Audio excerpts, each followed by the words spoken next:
दोस्तों बहुत बहुत नमस्कार। वर्ड पावर रूट सिस्टम की यात्रा में मैं आपके साथ 16वें पड़ाव पर पहुंच गया हूं। निश्चित तौर पर ये ईश्वर की बहुत बड़ी कृपा है और आप लोगों का बड़ा प्रेम है, बहुत प्रेम है, बड़ा सहयोग है, जिसमें मेरा उत्साह बढ़ता जा रहा है और इसी तरह से अपना प्रेम बनाए रखें।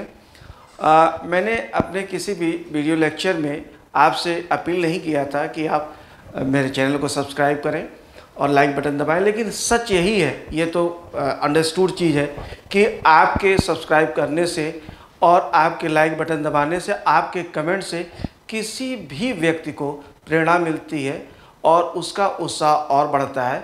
तो प्लीज़ प्लीज़ प्लीज़ अगर आपको मेरा उत्साह बढ़ाना है कि मैं इसी तरह से और वर्क करता रहूं, तो आप ज़रूर से सब्सक्राइब करें मेरे चैनल को और मेरा उत्साह बढ़ाएं। बहुत बहुत धन्यवाद। अब यहाँ पे देखेंगे डेक्स्टर। डेक्स्टर का मतलब होता है राइट हैंड। तो जिस तरह से हमारा राइट हैंड होता है, वो राइट हैंड लेफ्ट हैंड की अपेक्षा ज़्यादा कुशल होता है। तो अब इसी पे बना हुआ है डेक्स्ट्रस और डेक्स्ट्रस, और ये ड्राइट का मतलब भी होता है राइट हैंड। दोनों का मतलब, डेक्स्टर का मतलब भी राइट हैंड और ड्राइट का मतलब भी राइट हैंड होता है। तो डेक्स्ट्रस और एड्राइट दोनों का मतलब होता है कुशल या एक्सपर्ट, हम इसको कहते हैं। यहाँ पे एक बात और गौर करेंगे कि ए का मतलब सामान्य तौर पे जब ए लगता है तो उसका मतलब नाट होता है, लेकिन यहाँ पर ए लगने का कोई मतलब नहीं है। यही भाषा की विशेषता है, यही वर्ड पावर की विशेषता है। तो डेक्स्ट्रस, डेक्स्ट्रस की दो तरह के स्पेलिंग हैं, दोनों मैंने लिख दिया है, चाहे आप ई यहाँ पे देख लें और यहाँ पे विदाउट ई आया हुआ है। डेक्स्ट्रस और एड्राइट दोनों का मतलब होता है expert, skilful as right hand is, जिस तरह से राइट हैंड होता है। अब आप देखें एमबी। एमबी आपने पहले देखा हुआ है। एमबी का मतलब आपको याद होना चाहिए कि एमबी का मतलब होता है बोथ। तो जो एम्बीडेक्स्ट्रस होता है, जिसके एम्बीडेक्स्ट्रस ऐसा पर्सन होता है जिसके दोनों हाथ दाहिने हो, अर्थात उसका जो लेफ्ट हैंड होता है वो भी राइट हैंड की तरह से वर्क करता है। आप लोगों ने मूवी में देखा होगा कि वायरस जब लिखता है तो वो क्या होता है, वो दोनों हाथ से लिखता है। राजेंद्र प्रसाद जी जो हमारे राष्ट्रपति थे, वो भी दोनों हाथ से लिखते थे, वो एम्बीडेक्स्ट्रस थे। वायरस भी एम्बीडेक्स्ट्रस है।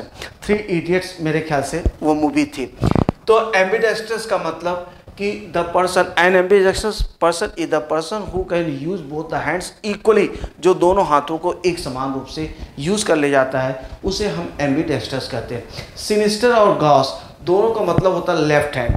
अब यहाँ से आपको याद करना है सिनिस्टर का मतलब क्या होता है। कि सिनिस्टर का मतलब होता है कि हम लोगों को ये बताया जाता है बाएं हाथ से अगर हम लोग खाना खाते हैं, तो मतलब ये तो हम लोगों के गार्जियंस शुरू से नाराज़ होते थे, डांटते थे, मारते थे, क्योंकि बायां हाथ ये माना जाता है कि हम लोगों के धर्म में, हम लोगों के इसमें, कि बायां हाथ जो होता है वह इस तरह के अमांगलिक कार्यों के लिए बाएं हाथ का प्रयोग किया जाता है। तो सिनिस्टर जो होता है, सिनिस्टर का मतलब अमांगलिक।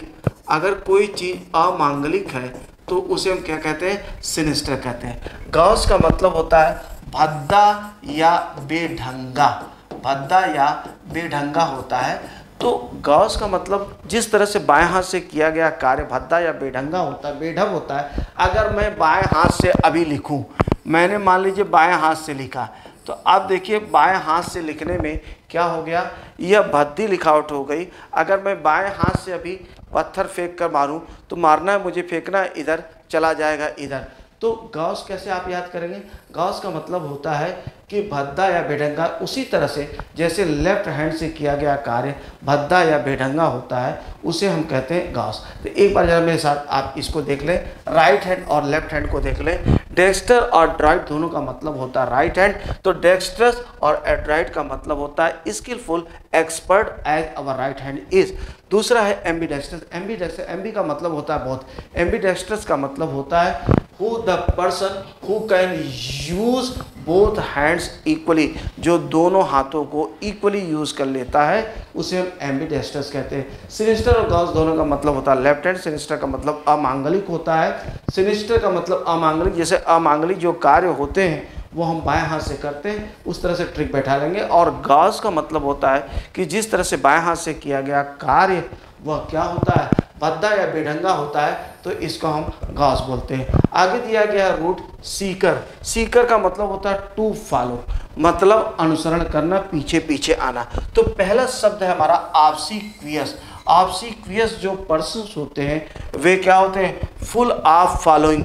कुछ लोग ऐसे होते हैं जो पिछलग्गू होते हैं, तो जो फॉलो करते रहते हैं, पिछलग्गू। पिछलग्गू आप इन्हें कह सकते हैं, चापलूस हैं, पिछलग्गू हैं, नेताओं के पीछे आप अक्सर देखते होंगे ऑब्सीक्वियस होते हैं। ऑब्सीक्वियस का मतलब होता है शव यात्रा। शव यात्रा, ध्यान देखिए, शव यात्रा। तो ऑब्सीक्वियस क्या होती है, शव यात्रा कैसे हम याद करेंगे कि जब डेड बॉडी चलती है तो डेड बॉडी के पीछे, मतलब डेड बॉडी को लोग फॉलो करते हैं, तो उसे ही हम ऑब्सीक्वियस कहते हैं। तो शव यात्रा दैट इज ऑब्सीक्वियस। सीक्वल, किसी भी नावल का, किसी भी मूवी का जो सीक्वल होता है वो वह भाग होता है जो फॉलो करता है, मतलब उसके आगे आता है। जैसे धूम बनी तो धूम 2 जो है वो क्या है, दैट इज सीक्वल।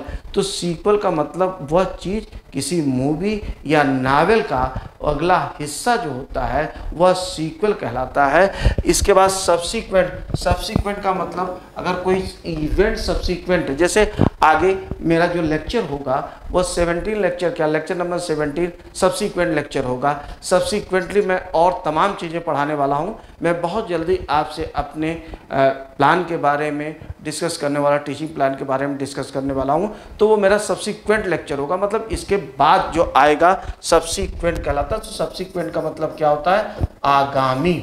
क्वेरर, क्वेरर का मतलब होता है टू कंप्लेन। टू कंप्लेन का मतलब होता है शिकायत करना। तो जो क्वेरुलस पर्सन होता है, कुछ लोग ऐसे होते हैं जो बहुत खिचखिचाए होते हैं, जब देखो तब शिकायत करते रहते हैं, जब देखो तब शिकायत करते रहते हैं। तो क्वेरुलस जो हो गया वह क्या है, खिचखिचाहा, खिचखिचाहा, चिकचिकाहा, जो भी आप इसे कह लें, खिचखिचाहा मतलब हमेशा, ऑलवेज कंप्लेनिंग, इसे हम कहते हैं। कंप्लेनिंग पर्सन को हमेशा इन्हें कोई न कोई शिकायत रहती है, तो इसे हम कहते हैं क्वेरुलस। पीकस, पीकस का मतलब प्यारे कैटल होता है। तो कैटल का मतलब होता है पशु।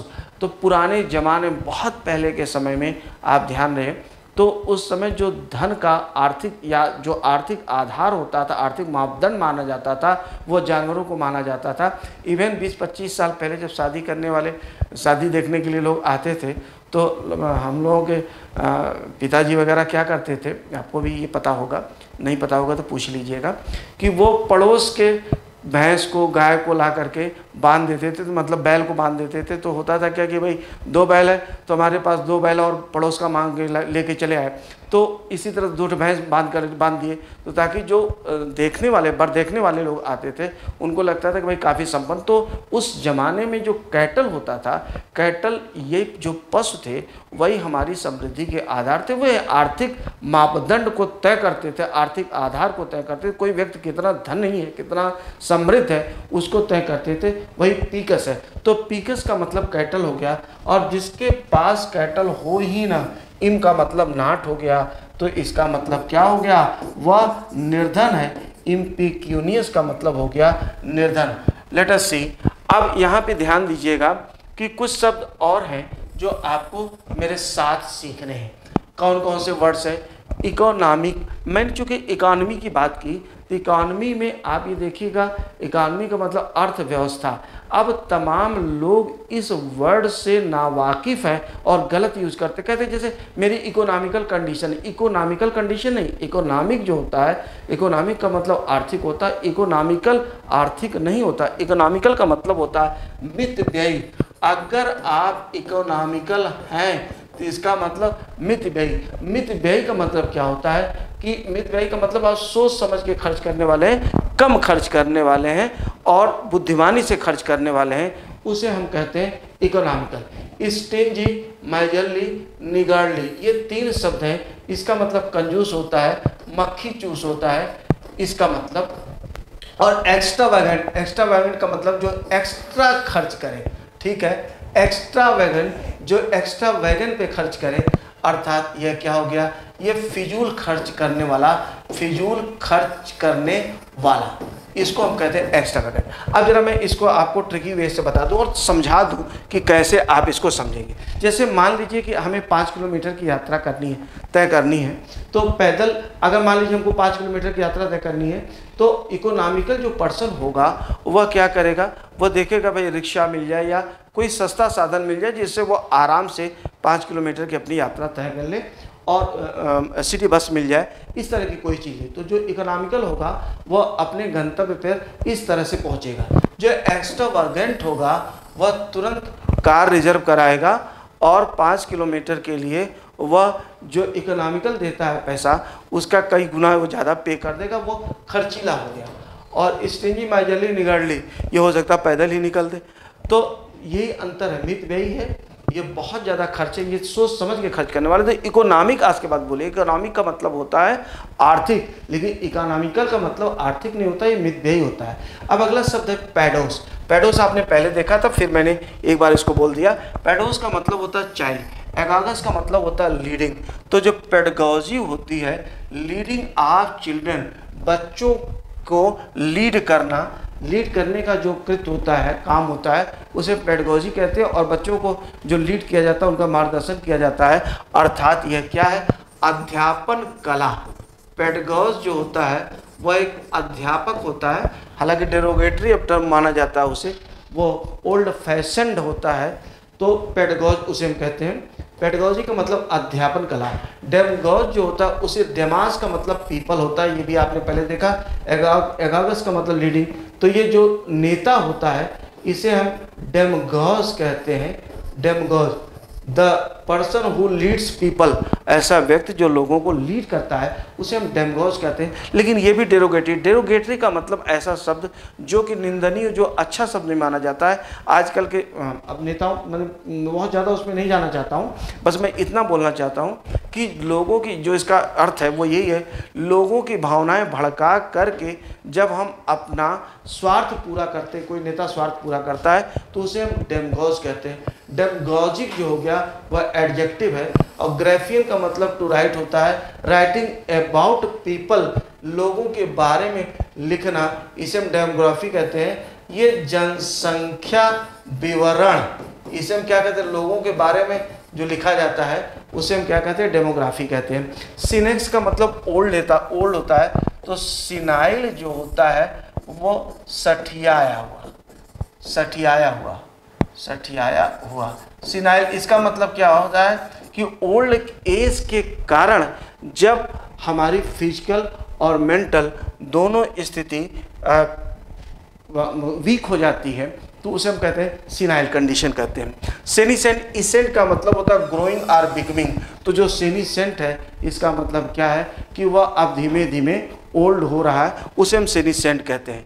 अच्छा, आप लोग जरा से याद रखेंगे क्विंकुआजेनेरियन, क्विंकुआ आपको याद होगा, क्विंकुआजेनेरियन जो होता है वह 50 से 59 साल का व्यक्ति होता है, क्विंकुआजेनेरियन। सेक्साजेनेरियन आपको याद होगा, सेक्सा का मतलब हो गया 60 से लेकर के जो 69 साल का होता है उसे सेक्सुआजेनेरियन कहते हैं। सेप्चुआ याद हो जाएगा, 70 से लेकर के 79 साल के बीच में जो होता है उसे हम सेप्चुआजेनेरियन कहते हैं। ऑक्टोजेनेरियन 80 से लेकर के 89 साल के बीच में जो होता है उसे हम ऑक्टोजेनेरियन कहते हैं। नोनाजेनेरियन, वहीं से याद रहेगा, 9 का भाव आ रहा है, 90 से लेकर के 99 तक जो होता है उसे हम नोनाजेनेरियन कहते हैं। सेंटिनेरियन का मतलब होता है a person of 100 year, a 100 year old person is called centenarian. प्यारे, इसमें बहुत ज़्यादा शब्द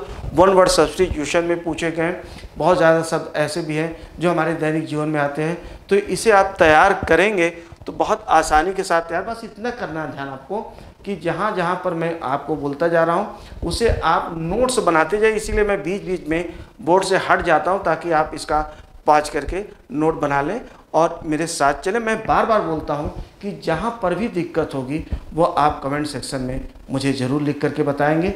बहुत बहुत धन्यवाद फॉर योर कोऑपरेशन।